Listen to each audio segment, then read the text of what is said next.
Everyone, देखिए अब कुछ एग्जांपल्स करते हैं जो कि आपके पेज नंबर 102 पर दिए हुए हैं। एग्जांपल 8.2 और एग्जांपल 8.3 करेंगे। देखो एग्जांपल 8.2 में क्या कह रहा है, आपको कहता है the odometer of a car reads 2000 kilometre at the start of a trip.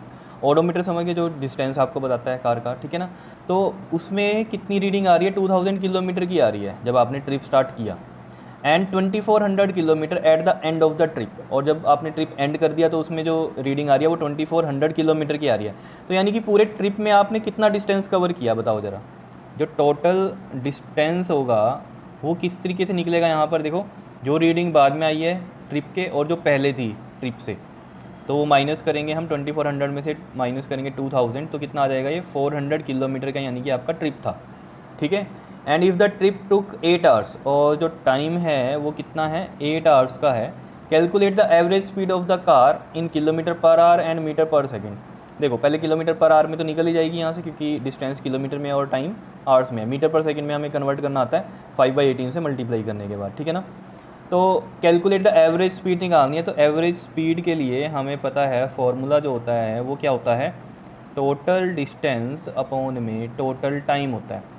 Total distance upon में टोटल टाइम। तो टोटल डिस्टेंस कितना है, 400 है, और टोटल टाइम कितना है, 8 आवर्स का है। तो देखो 2 2 ज़ा और ये 2 4 ज़ा एंड 4 5 ज़ा 20।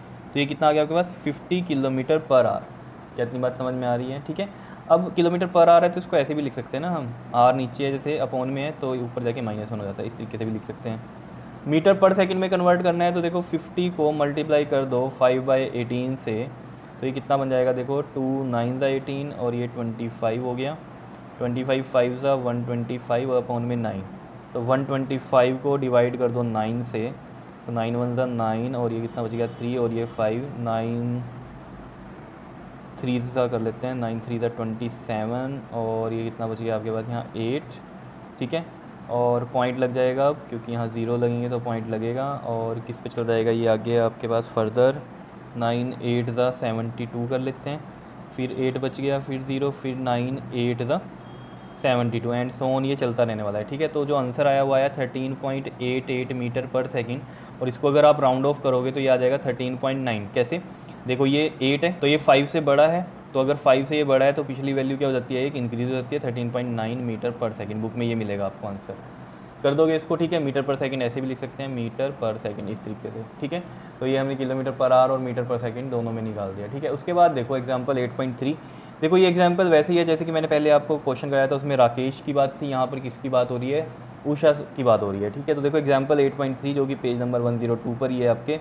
देखो क्या कहता है, Usha swims in a 90 metre long pool. मतलब एक पूल है जो कि मान लो ये ए है, ये बी पॉइंट है, कितना मीटर लॉन्ग है, 90 मीटर लॉन्ग पूल है। She covers 180 metre in 1 minute by swimming from one end to other end. मतलब यहाँ से उसने स्टार्ट किया और फिर यहीं पर ही आ गई, ठीक है। तो उसने 180 मीटर का डिस्टेंस कवर किया और कितने मिनट में, 1 मिनट में। तो देखो टोटल जो डिस्टेंस है वो कितना हो गया यहाँ पर, देखो 90 जाने का और 90 आने का, इस वजह से ये 180 लिखा है इसने। और जो टाइम है वो है 1 मिनट का, दैट इज़ 60 सेकेंड, ये मतलब हुआ, ठीक है। और क्या बोल रहा है इसमें, by swimming from one end to other end back along the same straight path. Same straight path मतलब ए से बी गई, बी से फिर ए आई। Find the average speed and average velocity of Usha. तो देखो डिस्टेंस की बात की है हमने, तो पहले हम एवरेज स्पीड निकाल लेते हैं।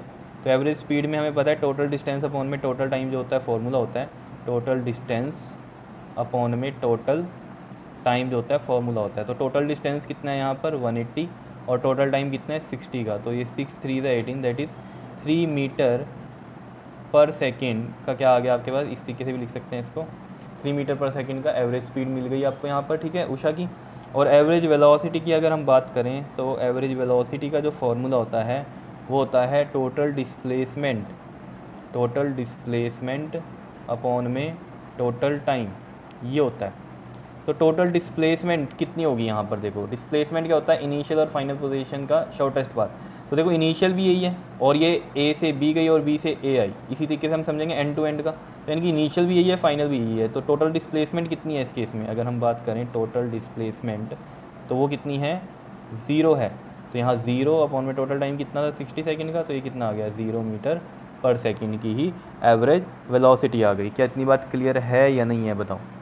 समझ में आया क्वेश्चन? तो आपको पता चल ही रहा होगा, ऐसा क्वेश्चन मैंने पहले भी करवाया आपको, कर लोगे, ठीक है। तो ये थे एग्जाम्पल 8.2 और 8.3 जो कि पेज नंबर 102 पर हैं आपकी एनसीईआरटी के, ठीक है। तो इनको अच्छे से कर लेना, क्लियर? ओके जी, थैंक यू।